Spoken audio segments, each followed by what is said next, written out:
Hey everyone, welcome back to another tutorial. In this ScreenPal guide for 2026, I'll show you how to trim videos in ScreenPal. Whether you want to remove mistakes, cut out long pauses, shorten your intro, clean up the ending, or improve the overall pacing of your content, ScreenPal makes video trimming quick and easy. So let's get started. First, sign in to your ScreenPal account and open the ScreenPal editor.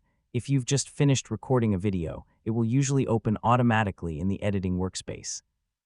You can also upload an existing video if you want to edit previously recorded content. Once your video is loaded, you'll see the timeline at the bottom of the editor. The timeline is where you'll make all your trimming adjustments. Before making any changes, play through the video and identify the sections you want to remove. This could include recording mistakes, silent moments, unnecessary content, or parts that don't add value to the final video, and that's how to trim videos in ScreenPal.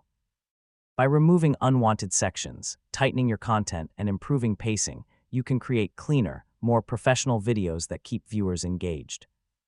Thanks for watching, and I'll see you in the next tutorial.